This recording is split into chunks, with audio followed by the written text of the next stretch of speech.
Okay, continuing with exemplar practice. Next question from exercise 3.3, question number 15. 3.3, question number 15. We are taking word problems directly for equation solving.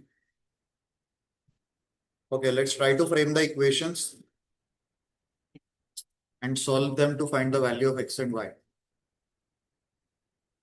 यहाँ से हमें word problems में range मिल जाएगी अभी आज की practice के दौरान वर्ड प्रॉब्लम्स में और क्या क्या वैरायटी है लैंग्वेज गेम आ सकता है वो सब यहाँ से क्लियर हो जाएगा। चलिए यहाँ से करते हैं काम शुरू। The angles of a triangle are x, y, and 40. The difference between them, between the two angles x and y is 30 degree. Find x and y. ठीक है। Let's generate the two equations from the two statements. ये जो पहला वाला statement है angles of a triangle are x, y, and 40. यहां से अपन क्या इक्वेशन बना सकते हैं? That's it. Angle sum property apply कर दी, perfect. x plus y plus 40 is equal to 180. ठीक है, थोड़ा स्पीड अप करते हुए चलेंगे, है ना, because we have done the chapter, we have reviewed the things, working out the final part. Next, पहली इक्वेशन ये हो गई, थोड़ा सा रीफ्रेम कर देते हैं, 40 शिफ्ट कर लेते हैं ताकि स्टैंडर्ड फॉर्मेट में आ जाए। ये हो गई first equation, angle sum property लगा दी, क्योंकि एंगल्स ऑफ अ ट्राइंगल बात बोली थी, हमने एंगल सम प्रॉपर्टी लगा दी, हो गया हमारा फर्स्ट इक्वेशन का काम कंप्लीट। भले चैप्टर लीनियर इक्वेशन है लेकिन पूरा मैथमेटिक्स का कोई भी टॉपिक आ सकता है, जैसे एंगल सम प्रॉपर्टी आ गई ऐसा। Now the second one is very clear, the difference between the two angle X and Y is 30, तो x minus y is equals to 30. That's our second equation and we are done. What step we would use? Which method we would use? What we should do, add or subtract? What we should go for, add or subtract? Subtraction is an additional step compared to addition. Addition is quite easier. We should add in this particular question because y is cancelling out. Addition is a little bit more comfortable than subtraction, है ना, sign change नहीं करने पड़ते, error के chances कम है, subtraction will give you direct answers. X is equals to 85 and then we can relate with y.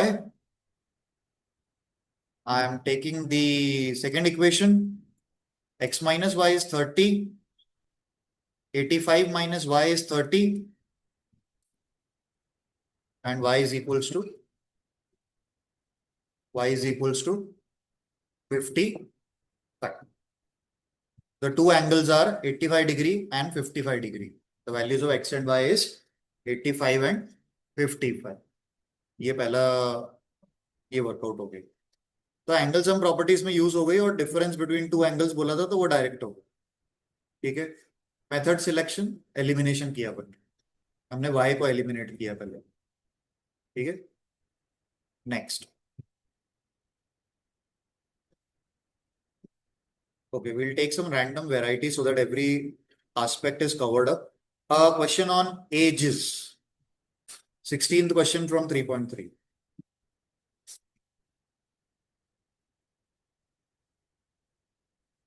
Okay. Let's do this.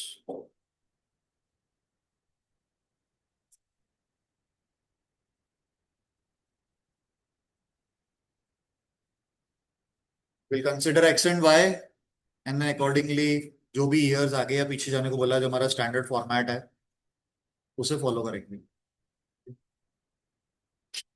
How old are they now?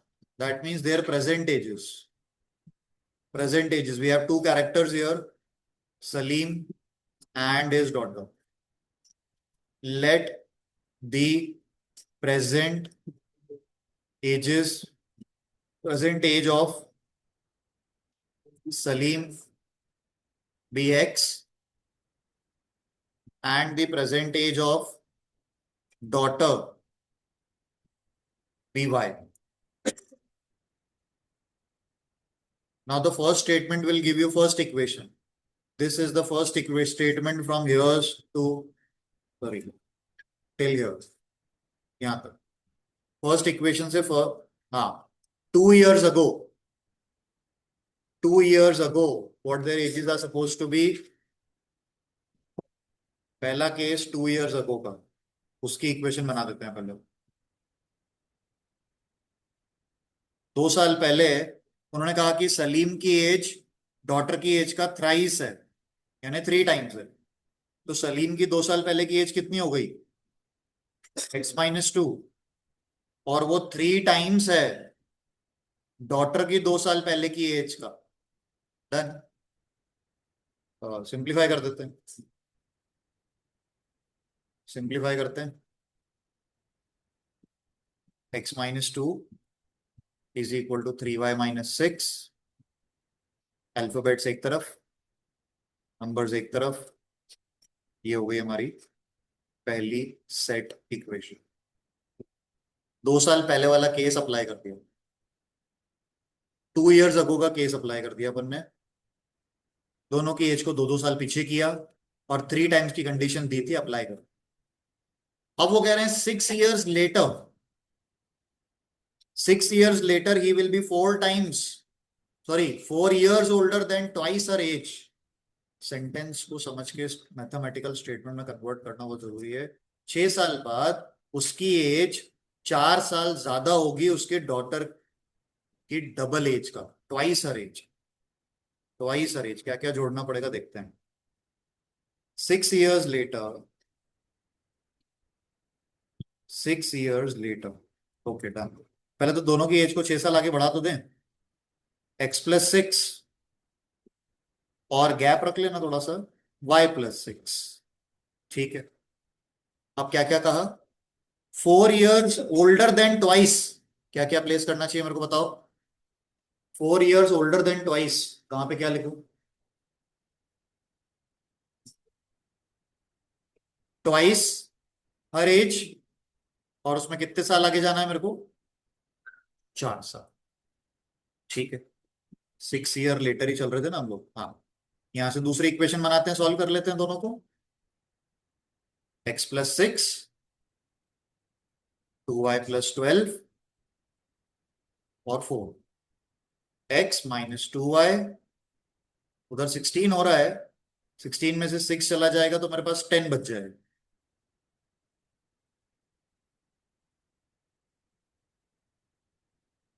What method is fitting here? दोनों equation solve करनी है, x और y निकाल लेते हैं।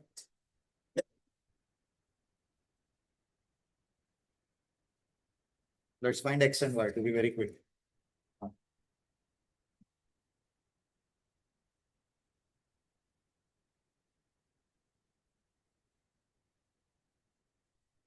हम लगाएंगे elimination, क्योंकि x के कोफिशिएंट ऑलरेडी सेम है, सब्ट्रैक्शन कर दिया जाएगा। x-3y कितना आया? x-2y 10। हम जा रहे हैं सब्ट्रैक्शन करने के लिए। जब मैंने इसको सब्ट्रैक्ट किया, एक्स एक्स कैंसिल हो गया, मुझे -y मिला, और यहाँ -14 मिला। माइनस माइनस कैंसिल हो गया, y की value 14। 14 years the age of the daughter. And अपन क्या यूज कर लें फिर? सेकेंड इक्वेशन यूज कर लेते हैं यार, एनीवेज।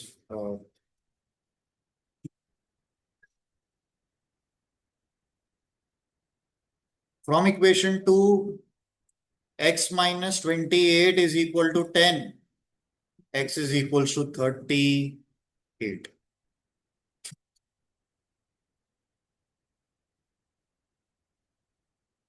38, ये x की वैल्यू है। ठीक है, ओके, तो ये दोनों की एजेस आ गई। सलीम की एज 38 और डॉटर की एज 40। तो ये एज वाली कैटेगरी हो गई, उसी फ्लो में चली जैसे चलना था, जितने साल आगे पीछे जाना था, और फिर कंडीशन। नेक्स्ट चेक करते हैं। एज वाले क्वेश्चंस हो गए हैं, एक मैं ले लेता हूं अभी, रेशो बेस्ड क्वेश्चन नंबर 18 के फॉर्म पे। We are taking random types so that all variety is covered. अब देखिए रेशो फॉर्मेट में आया है, इसको ट्राई करो। ठीक है, ये इस तरह की वेराइटी का फर्स्ट अटेम्प्ट है हमारे पास। Two numbers are in the ratio 5:6. If 8 is subtracted from each of them, the ratio becomes 4/5. ठीक है, how we'll deal then? And we are bounded कि यार हमें दो वेरिएबल लेने ही लेने।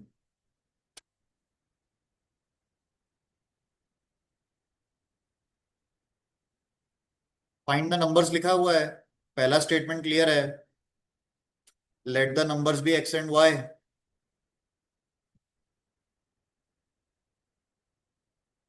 मतलब they are in the ratio, actually ratio उनका 5:6 है। तो अगर हम उसको एक्स और वाई ले रहे हैं, तो मेरी पहली इक्वेशन, मुझे पहले स्टेटमेंट, हर स्टेटमेंट एक इक्वेशन दैट इज डन। आपको दो ही स्टेटमेंट मिलेंगे क्वेश्चंस में, ये देखो ना, पहला स्टेटमेंट आया फुल स्टॉप, ये दूसरा स्टेटमेंट आया full stop, that's it. First statement will give you first equation, second statement will give you second equation, that's default. करते हैं, पहले इक्वेशन क्या बना, x upon y is equal to 5/6। Cross multiply कर देते हैं, 6x is equal to 5y, that is our first equation. 6x is equal to 5y। x भी निकाल के रख सकते थे, कोई दिक्कत नहीं, सब्स्टिट्यूशन में आके काम भी आ सकता है। अगली बताओ जरा ध्यान से, जो लाइन कह रही है वो परफॉर्म कर दो। whatever they say, let's perform it. If 8 is subtracted from each of the numbers, यानी x minus 8 upon y minus 8, the ratio becomes 4/5। ठीक है, approachable. Let's solve these equations, cross multiply करके रीअरेंज करते हैं पहले इसको। ये रेशियो फॉर्मेट हो गया, ये हमारा फर्स्ट अटेम्प्ट है इसके ऊपर, है ना। ये वेराइटी अपने को एनसीईआरटी से एक्सप्लोर नहीं हुई थी।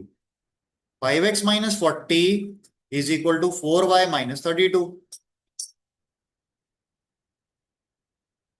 5x minus 4y is equal to 8। यहां से x जनरेट करते हैं ना, यहां से x कितना आ रहा है, 5y/6। सब्सटीट्यूट कर दो, 5y/6 सब्सटीट्यूट कर दो, x की जगह पे सब्सटीट्यूशन अप्लाई कर देते हैं यहां से, एंड लेट्स फाइंड y। ये x सब्सटीट्यूट कर दो, substituting value of x from equation 1 to equation 2, do it, let's find y and it's done। ये है रेशियो वेराइटी, करके बताना फाइनल।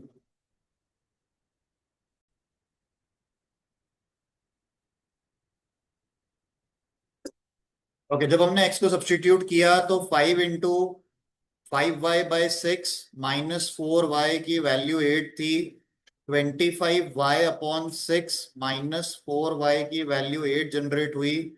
और इसके बाद जब यहाँ पर फाइनली एलसीएम कैरी किया होगा, तो ये 6 आ गया, और 25y में से 24y सब्ट्रैक्ट हो गया, और 8 बचा, y की वैल्यू आ गई 48। And when this comes out to 48, हमने इसको यहाँ पे रखा होगा इक्वेशन 1 में। तो इक्वेशन 1 ने हमें दिया होगा x का वैल्यू, जो कि 5/6 इंटू 48 है, and that comes out to be 40। ठीक है, डन। तो ये वर्कआउट था, है ना। अगला सवाल लेते हैं अगली वैरायटी के साथ। ठीक, now it's a hot category question. अच्छा ट्रिकी वर्कआउट है, थोड़ा इन्वेस्टिगेटिव है, लॉजिक बेस्ड है। ट्राई करके देखो अगर हम अप्रोच कर पा रहे हैं क्या। थोड़ा सिचुएशन से कनेक्ट होना पड़ेगा प्रैक्टिकली, ये चल क्या रहा है।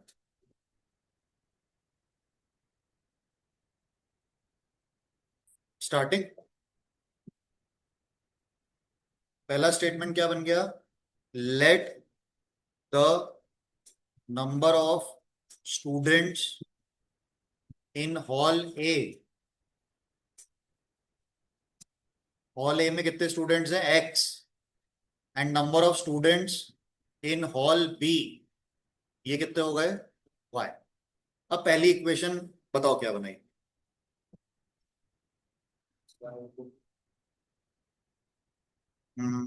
अच्छा, X minus Y equal to 20 बनाई।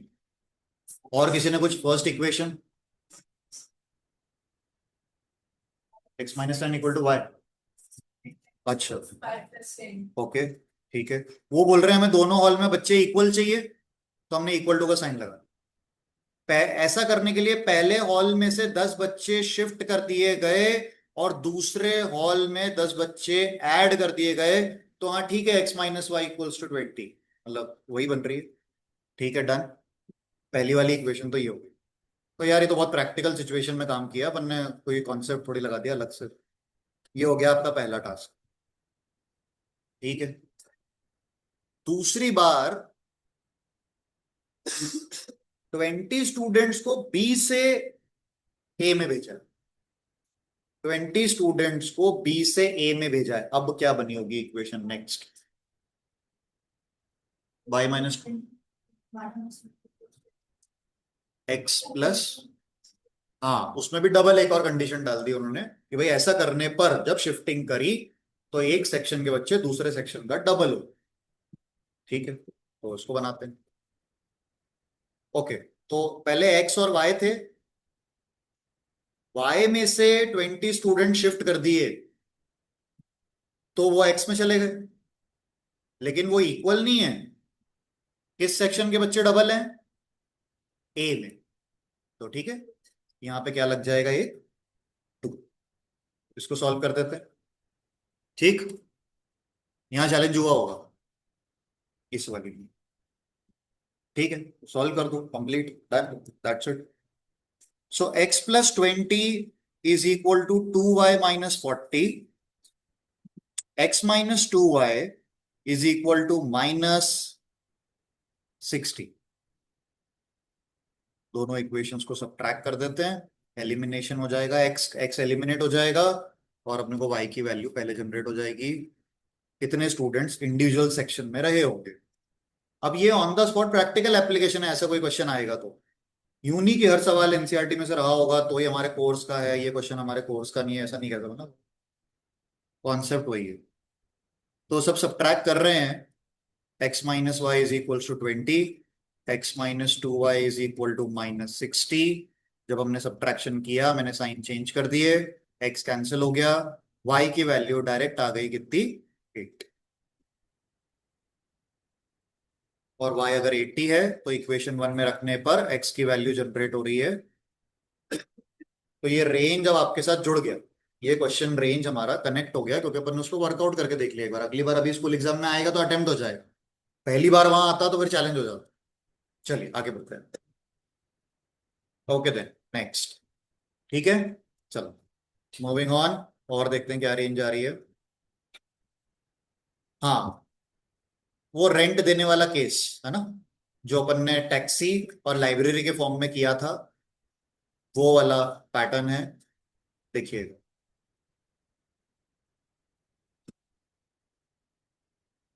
कंडीशन को बस घुमाया फिराया गया होगा, ट्विस्ट वहीं डाला गया होगा, वहां से हमें इक्वेशन स्टार्ट की। मैं थोड़ा सा इसको सेग्रीगेट करने की कोशिश करता हूँ, यहाँ से अलग है और यहाँ से अलग। चलो, जो फाइंड में लिखा है वो आपके दो पार्ट हो ही जाएंगे।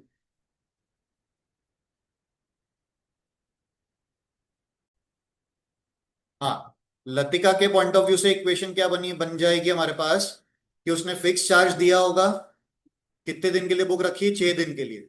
6 दिन में से फिक्स चार्ज ऑलरेडी कितने दिन का जा चुका है, 2 दिन का, तो अब कितने दिन का और बचा, 4। कितने रुपए पे करे, 22। बस यार ये इतना ही सही कॉन्सेप्ट है, ये इजी टू एग्जीक्यूट। आनंद, आनंद के केस में 4 दिन किताब रखी गई, 2 दिन का पेमेंट ऑलरेडी किया जा चुका है, 2 दिन का पेमेंट और करना था, कितने रुपए पे करे, 16। सब ट्रैक करेंगे, आंसर्स आ जाएंगे, done, that's it. Fix charge and the charges per day, minus किया, कैंसिल किया, 2y, 2y is equals to कितना आ गया, 6, y की वैल्यू आ गई 3। बताओ यार, इतना शॉर्ट एंड स्वीट वर्कआउट था बस।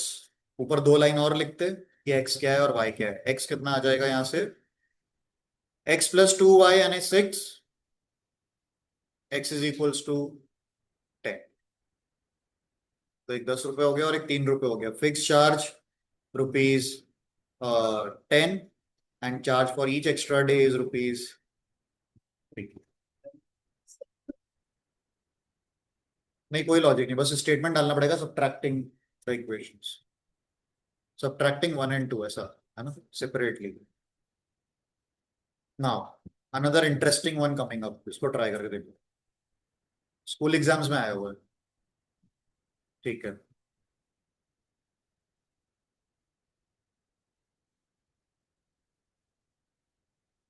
तो जो भी सिचुएशन है उसका पार्ट बनना होगा।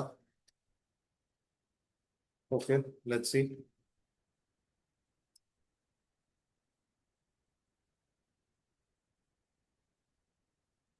In a competitive examination, 1 mark is awarded for each correct answer. Half mark is deducted for every wrong answer. Jayanti answered 120 questions and got 90 marks. How many questions did she answer correctly? कितने question सही करे होंगे, कितने गलत करे होंगे, ये अपने को फाइंड करना है। अब ये क्वेश्चन बड़ा रैंडम सा रहा, पहले तो एक्स और वाई ढूंढो। What you will consider X and Y here? Number of correct answers X and number of incorrect answers Y. ठीक है, डन। ओके, तो एक इक्वेशन नंबर ऑफ क्वेश्चंस की बना देते हैं और एक इक्वेशन मार्क्स की बना देते हैं। चलो, ठीक है, हिंट भी दे दी भाई। अब करो इसको आगे।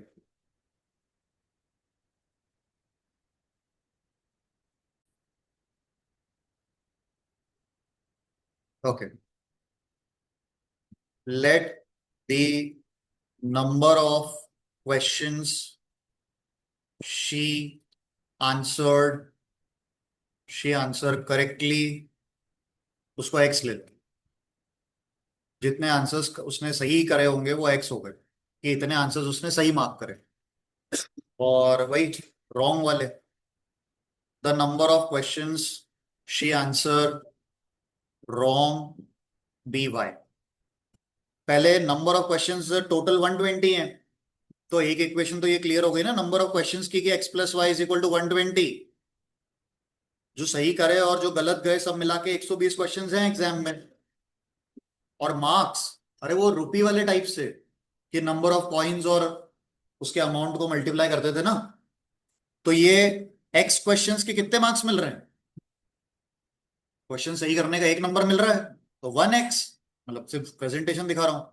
और डिडक्ट होगा, डिडक्ट माइनस हुए हैं half marks for Y questions.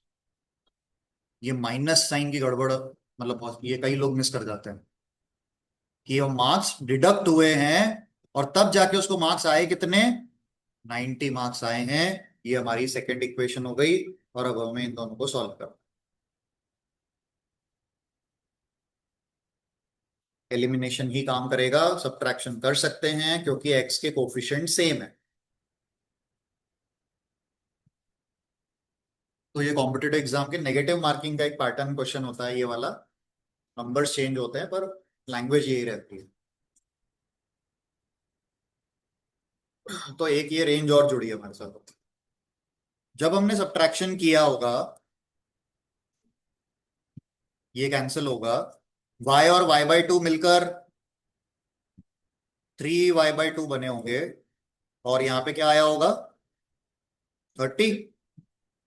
3 × 10 = 30, y की वैल्यू 20, यानी कि जो रॉन्ग क्वेश्चन हैं वो 20 है। 20 रॉन्ग क्वेश्चन है, 20 क्वेश्चन रॉन्ग हो गए हैं। और x की में फर्स्ट इक्वेशन में अपन डालेंगे, इसको पुट करेंगे तो x की वैल्यू 100 आ जाएगी।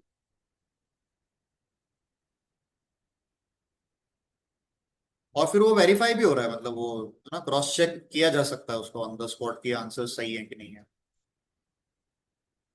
ठीक है, ये हो गया कॉम्पिटिटिव नेगेटिव मार्किंग वाला एक केस। और देखते हैं, एक तो ये एंगल्स पे ही है तो गोइंग फॉर इट। अभी लॉन्ग आंसर कैटेगरी में चलते हैं।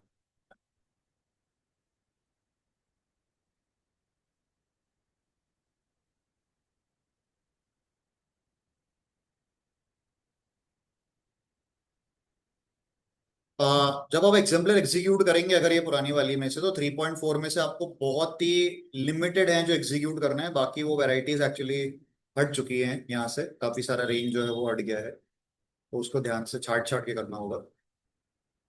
एक कॉन्सेप्ट है जो मेरे को आपसे शेयर करना है, हमने डिस्कस करने से रह गए, अपन वो कर लेते हैं। अब ये क्वेश्चन आते हैं कहाँ पे, 5 मार्क वाले जो सेक्शन है ना, सेक्शन ई जो आता है, लॉन्ग आंसर क्वेश्चंस में जो आता है, वो रेंज है। इसको ट्राई करके देखो। लॉन्ग आंसर क्वेश्चन कैटेगरी है 5 मार्क।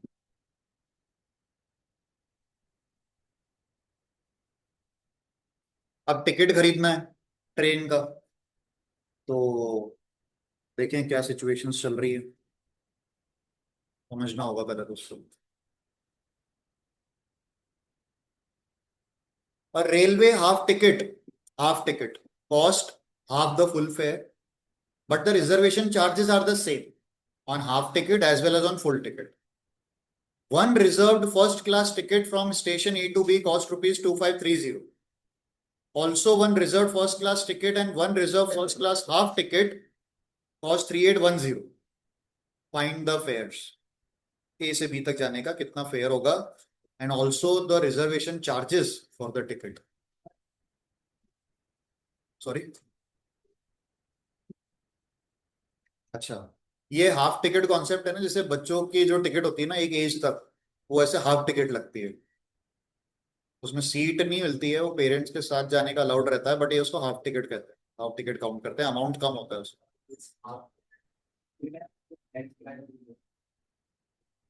सोचो, दो वेरिएबल ही ढूंढने हैं बस अपने को, एक्स क्या और Y.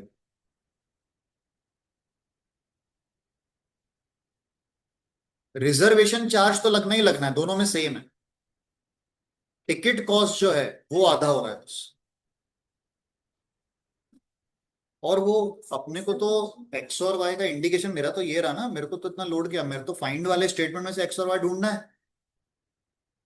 Full first class fair वो एक्स ले लेते हैं, एंड रिजर्वेशन चार्जेस जो लगने ही लगने हैं, उसको वाई ले लेते हैं। अब इसको रन करके देखते हैं कितना खर्चा टिकट का आ रहा है, वो देखो। ये वही वही हो गया वो, टैक्सी फेयर टाइप से, एग्जैक्टली exactly, करते हैं।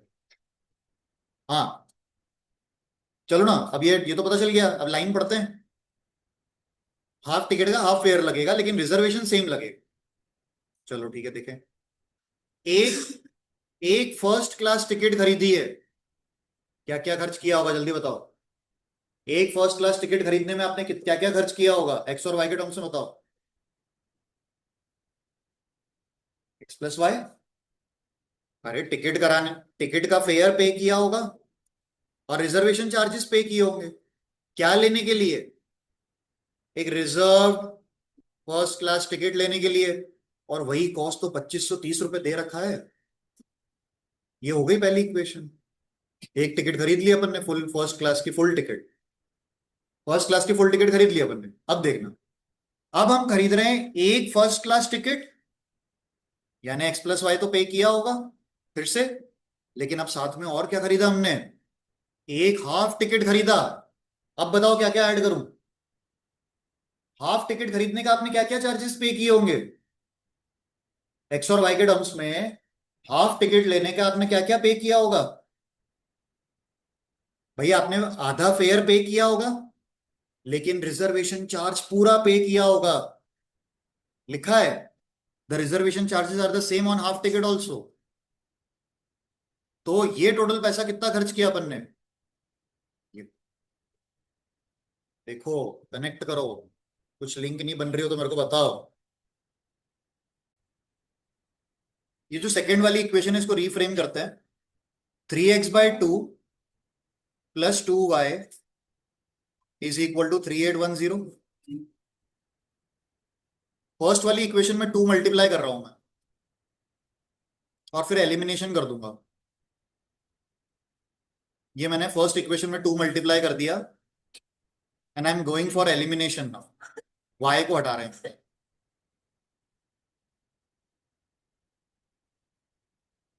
तो ये 2y कैंसिल हो गया, और ये कितना हो गया? ये हो गया माइनस का 1/2x, और इधर बच रहा है माइनस का 1250। ये माइनस से माइनस कैंसिल, और मेरा x का वैल्यू आ गया 2500। क्या माना था अपन ने x को?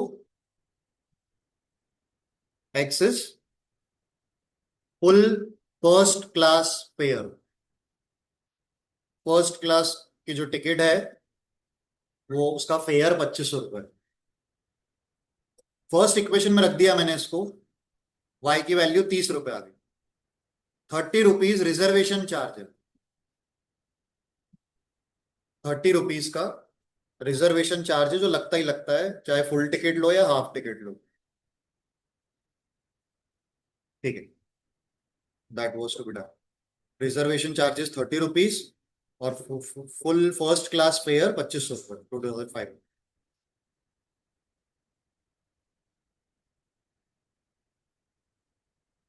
क्लास के अलावा ये सब वेराइटीज करने का कोई मौका ही नहीं मिलेगा अगर आप खुद से एग्जाम्पलर लेके नहीं बैठते हो, अदरवाइज तो इसलिए यहाँ कर लेना बेटर रहता है कि एक बार एग्जीक्यूट हो गया तो थॉट में आ जाता है।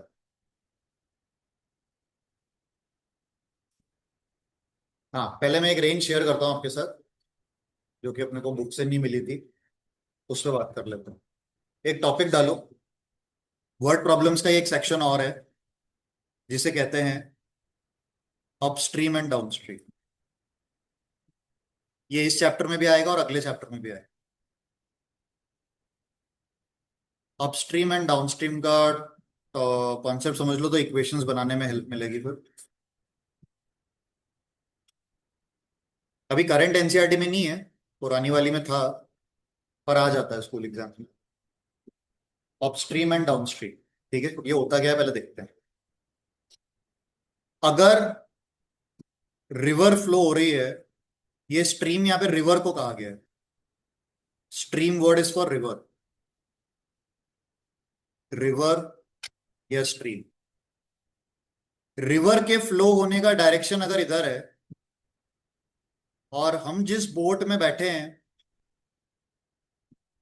वो बोट भी, वो बोट अगर हम रिवर के ऑपोजिट रो कर रहे हैं, तो दिस इज कॉल्ड अपस्ट्रीम।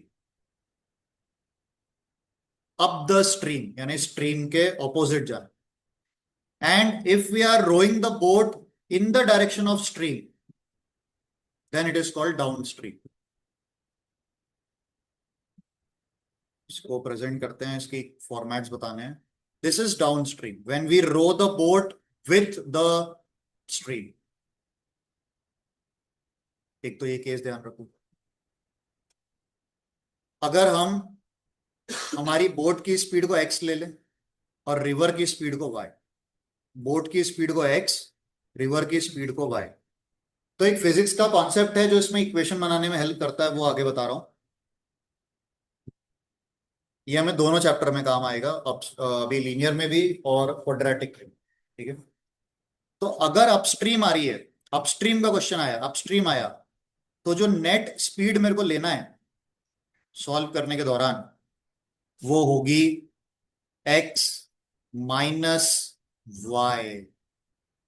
क्योंकि आप बोट के ऑपोजिट जा रहे हो, बोट आपकी स्पीड, सॉरी, रिवर आपकी स्पीड को कम कर रही है, रिवर आपको अपोज कर रही है, तो आपकी स्पीड सब्ट्रैक्ट हो जाती है। और जब हम विद द रिवर जा रहे हैं, डाउन स्ट्रीम जा रहे हैं, तो हमारी नेट स्पीड हो जाती है x प्लस वाई।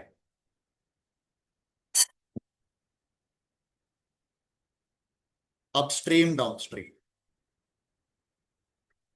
स्पीड बनाने का क्वेश्चन, स्पीड बनाने का क्वेश्चन है। स्पीड बनाने का कॉन्सेप्ट तो यहां से ले लिया, अब अप्लाई कैसे करना है ना, वो भी दिखा दो। क्वेश्चन किस तरह का आएगा, अपस्ट्रीम एंड डाउनस्ट्रीम, ठीक है। एक वैरायटी से कर लेते हैं इसको।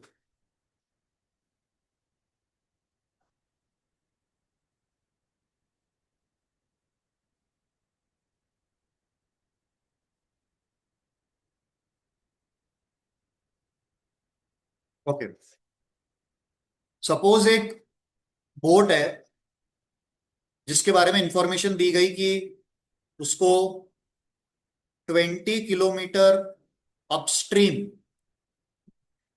20 किलोमीटर अपस्ट्रीम जाने में 2 घंटे लगते हैं, ऐसा दिया हुआ रहेगा। और लेट से 20 किलोमीटर ही डाउन स्ट्रीम जाने में 1 घंटा लगता है। डाउन स्ट्रीम में टाइम कम लगेगा ना, स्पीड बढ़ जाती है क्योंकि रिवर इज सपोर्टिंग अस, है ना। ये केस दे दिया। अब वो पूछेंगे क्या, find speed of boat and the stream, find the speed of boat and stream, जिसको अपन ने एक्स और वाई लिया है। ठीक है, करते हैं। बोट की स्पीड एक्स है, स्ट्रीम की स्पीड अपन ने वाई ली।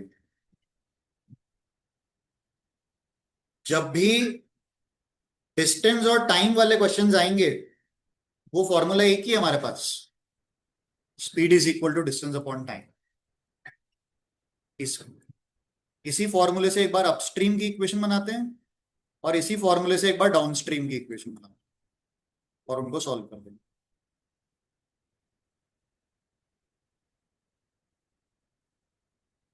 तो अपन ने एक्सेप्शनल केस है बट फिर भी जनरेट हो जाए तो अपने को, अपन उससे अवेयर रहे इसलिए इसको कवर अप कर लिया।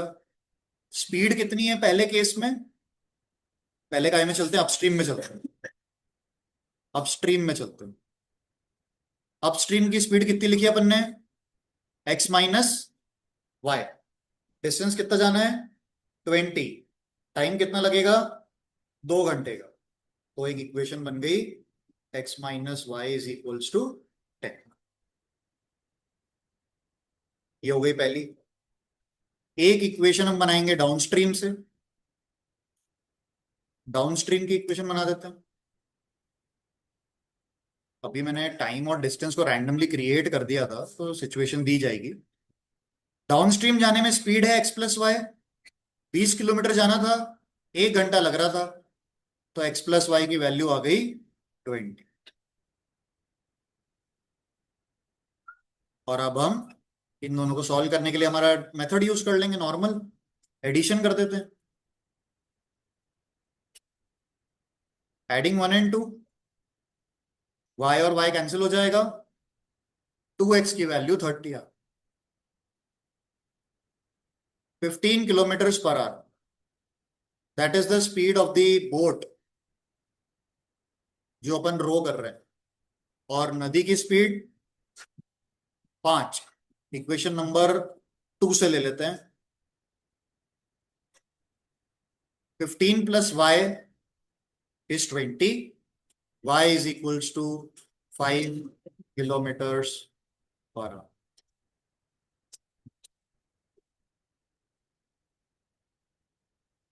तो ये एक रेंज जोड़ना था अपने को, ये कवर।